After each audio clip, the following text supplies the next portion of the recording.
What's going on, guys, and welcome back to another episode of my Next Gen Career Mode. This is episode number 67, and we start today's episode off with a game against Borussia Mönchengladbach here in the Bundesliga. And of course, we just entered March, and as things stand, we are currently leading the way in the Bundesliga, and there is a real chance, there's a real chance, I've been downplaying it quite a bit, but there's a real chance we could go ahead and win this league with just 9 games to go, and it will be such an amazing achievement. Now, I know we have a 5-star team, and I know with our squad we really should be able to win it by now, but even so, you know, to think this is just a few seasons in, it's been a great project which we've just, you know, gone on with so well, and it's been a great season so far, it really has. But the first chance to go forward is 6th minute, but unfortunately our former goalkeeper Thomas Kraft made a really good save to deny Lasoga, and from the throw in, Kevin Volland quickly gives it to Sebastian Young, plays it back to Volland, nice little fake shot, crosses the ball in, it's Lasoga who goes for the header, but again it's Kraft who denies him. Really good save by the goalkeeper, and it is still scoreless. And 10 minutes later, Goretzka gets onto the ball for us here, and it's a good chance. He goes down the right hand side, gives it to Kevin Volland, who plays it back to our holding midfielder down the right hand side. He fake shots around his man, swings it across, Schürrle's at the far post, and he finds the back of the net for the first time in a Hertha Berlin jersey. So Schürrle gets the goal, and yeah, I'm pretty sure it's his first goal, but even so, Schürrle gets the goal, and it's a really good finish there. So 1-0, and in the 42nd minute, Andre Schürrle, the goal scorer, does find Kevin Volland down the right hand side, nice little double step over, gets tackled by Antunes, but wins it back. Great chance, nice little ball roll, then across to the far post. Lasoga turns it in, but unfortunately the flag is up for offside. And at first I was like, no way, man, surely he timed that run perfectly, but you'll see it here, yeah, it was unfortunately offside. What I first thought was it was actually behind the ball when the cross came in, but he was just in front of it. That's why I thought it was onside, but unfortunately no, he was in front of the ball. But even so, still 1-0. Lasoga almost scored there, but he hit the post on the stroke of half time, and in the 78th minute, one of the very few chances of the second half would fall here as De Jong, I think it was, headed the ball, but it was a good save by Ter Stegen, the former Borussia Mönchengladbach goalkeeper, and that was how the game finished. So a 1-0 victory. It was just a case of everything sort of happening in the first half and nothing really happening in the second half, but I don't really care because we got the win, and that's the main thing. We also saw Dortmund lost away at Bayer Leverkusen, so we've now opened up a 4-point gap at the top of the table with just 8 games to go. Is it 8 games to go? Pretty sure it is, and that's really good. I mean, it's all coming together really nicely right now. It really is. Everything is going our way, and you know, at the start of the season we had a few problems. You know, the Olympiastadion had a bit of a curse on it. We couldn't win at home, and we were struggling against some of the big teams, but now we're really playing well. We're not slipping up, and you know, I don't want to jinx anything, but touch wood, really, with a 4-point lead with 8 games to go, a far superior goal difference, we should be able to keep our composure and keep on going. But we take on FC St. Pauli here for the second of 3 games today, away from home. Now, we took them on early in the season. This is a newly promoted side, and we could only manage a draw at the Olympiastadion when the stadium had a little bit of a curse on it. We had some bad luck in that game, and unfortunately we have some bad luck in this one as well, because Marco Reus scores as an own goal in the 30th minute. The shot cannoned off Ter Stegen and then hit Reus on the boot, then on the face, and then he couldn't bicycle kick it off the line in time, and it is the home side who take the lead. So really misfortunate. It's my fault for not reacting quick enough, but even so, very disappointing goal to concede there. Marco Reus so prolific at the other end of the pitch, and unfortunately in front of our own goal he's just as clinical. It's 1-0 thanks to that own goal by Reus, and in the 50th minute we tried to respond, but unfortunately Sydney Sam's shot was really well saved by the goalkeeper. Reus then flicks over his head and crosses the ball in. St. Pauli don't really deal with it, and as William Carvalho collects the ball on the edge of the area, he rolls it out wide towards Sydney Sam, takes a touch, fake shot, crosses the ball in, Schürrle goes to header, it falls onto the floor, it bounces, and Schürrle turns in the rebound. So 2 goals in 2 games for Andre Schürrle. Very nice finish there. He sort of wraps his foot around the ball and manages to just, you know, place it into the bottom corner really there on the bounce, on the half volley. It's a great finish, and it is FC St. Pauli 1, Hertha Berlin 1, so glad to be back on level terms. And in the 57th minute, it was the home side trying to get themselves back in front, but thankfully for us, the shot went just wide of Ter Stegen's post, and they really were growing in confidence and looking like they could go ahead and sneak all 3 points. But in the 64th minute, Sebastian Young, our right back, finds William Carvalho. Nice little ball roll, and what a fantastic ball over the top this is. Great first touch by Reus, but the second touch is even better because he chips the ball over the goalkeeper into the bottom corner, and it is redemption for Marco Reus. He scored an own goal in the first half, but he scores what could prove to be the winner with 25 minutes to go with a lovely chip over the goalkeeper, and that did indeed turn out to be the case. So redemption for Reus. He may have scored scored the own goal, but he also scores the winner for us as well. We get the win by 2-1.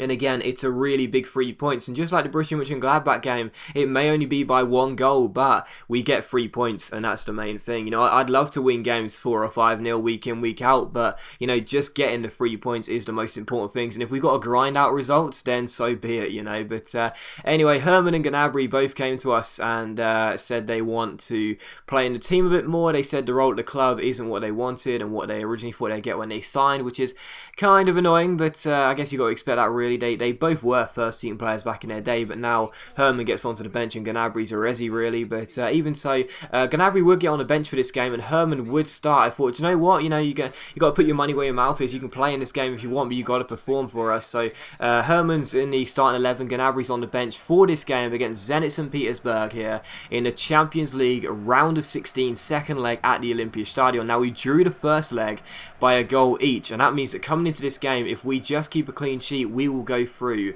We don't need to score because we can go through on away goals, but I would still want a goal regardless, and the first chance would fall to us in the 10th minute as Eric Durm goes forward there after connecting on Herman's cross, but unfortunately our right back shot went straight into the side netting and out for a goal kick. And in the 20th minute we play out from the back. Ter Stegen gives the ball to Reinhardt, he finds Schmelzer, Schmelzer gives the ball to Lasogga gives it to Herman, Herman turns and Saudi skips over the challenge, goes down the right hand side. And well, I did say to Herman, you got to put your money where your mouth is, and he certainly did. What a great finish that was, capping off a brilliant run from just over the halfway line, smashes the ball across the goalkeeper into the far corner, and it's Hertha Berlin 1, Zenit St. Petersburg 0. The Olympiastadion is rocking, and maybe, just maybe, for the first time, we could go through to the Champions League quarter-finals. Last season, in our debut season, we reached around the 16 and Juventus knocked us out. Now we're in front, we've got ourselves the goal we wanted, and we're 2-1 up on aggregate, and maybe we will be going through to the quarterfinals after all. But to be honest, I lost my composure directly from kickoff, and as Zenit came forward, they picked out Axel Witsel in the box, but thankfully the Belgian strike went wide of the post and out for a goal kick, so a real let-off there. And in the 31st minute, they're through again. It's Hulk down the right-hand side, who rises the challenge, finds Danny at the far post, offloads it to Rondon. The first shot is blocked. I give the ball away with Ginter, but thankfully the shot from the edge of the area was well saved by our goalkeeper Ter Stegen, and it is still 1-0. So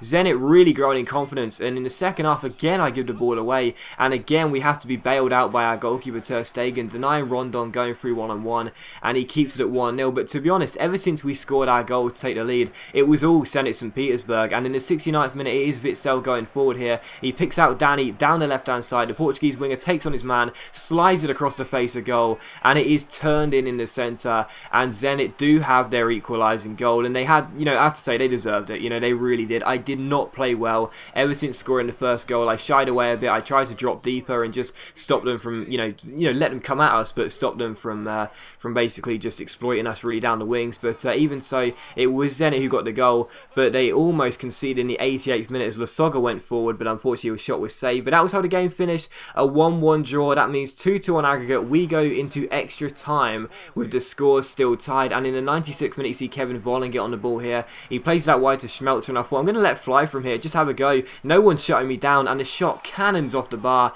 and it's cleared away. So Schmelzer almost scoring a wonder goal there, but unfortunately it was still one apiece. And in the 114th minute, another chance to win it. Serge Gnabry off the bench, one-on-one with the goalkeeper, but I messed up the finish, put it wide, and unfortunately that was how the game would finish. So after 120 minutes, the game does finish. Hertha Berlin 1, Zenit St. Petersburg 1. That means we go to a penalty shootout. And I have to say as well, you know, that was probably the fairest thing, because you'll see by the stats, it was really, really balanced. But I didn't fancy my chance on penalties. I was really nervous, and I knew I would have to be on my game. And the first penalty would be taken by Lasogga, and I messed it up completely. I just messed up the power and accuracy. I tried to stutter, get myself back into the situation, save it, take control, but it hit the outside of the post, and unfortunately we missed the first penalty of the shootout, and we were punished directly after that, because Axel Witsel does what I tried to do, and the Belgian finds the top corner. So Zenit take the early lead. Marco Reus then stands up for us, and I just about squeezed it in. The goalkeeper probably should have saved it, but thankfully he didn't, and it's still it's now 1 apiece. Danny then stands up for Zenit, and unfortunately the Portuguese man scores. Ter Stegen stands still and Danny scores, so 2-1 to Zenit. Serge Gnabry, who came on as a sub, then stands up. Thankfully for us, he scores, hits the top corner, and we're back on level terms. But of course Zenit do have that penalty in hand.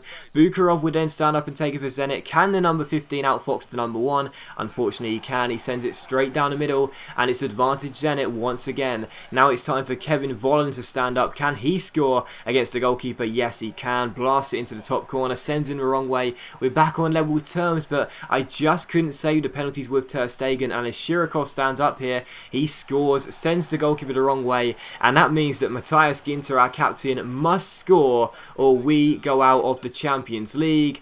Thankfully he does. The ever-reliable skipper sends the goalkeeper the wrong way, but it does mean that Anyukov, the right back, can give Zenit the win and send the Russian side through if he scores. But Ter Stegen comes up big, pulls off the save, and we go into sudden death in the shootout. What a stop by Ter Stegen. Schmelzer then scores the following penalty for us. Our left back sends the keeper the wrong way, but then it's time for Shatov to stand up and take it. Will he score, or will Ter Stegen make it 2 penalty saves in a row? Unfortunately not. It is a wonderful penalty by the Zenit man. Sends Ter Stegen the wrong way, who then take the following penalty. So our goalkeeper takes on the Zenit goalkeeper and he scores. So Ter Stegen taking the penalty, gets the goal, and now he goes back to the goal line in an attempt to try and save it. It's Feyzulin against Ter Stegen, but unfortunately he can score penalties, but he can't save that one. Really good penalty down the middle. Outfox me, and it's 6-6, and still this epic sudden death goes on. I then decide to do something I don't usually do with Badge Duber, and that's go down the middle, but it proved to be the right decision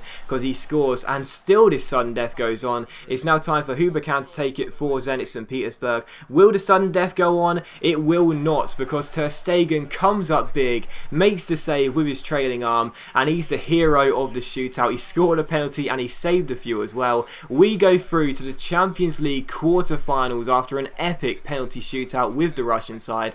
Zenit St. Petersburg are out, we're through to the quarter-finals, and what a fantastic shootout, and what a great tie it was as well. And as always guys, a big thank you for watching the video. I really hope you have enjoyed it. If you have enjoyed the episode, please leave a like because it's much appreciated, and it really does help my channel out, and I'll see you for the next episode very soon.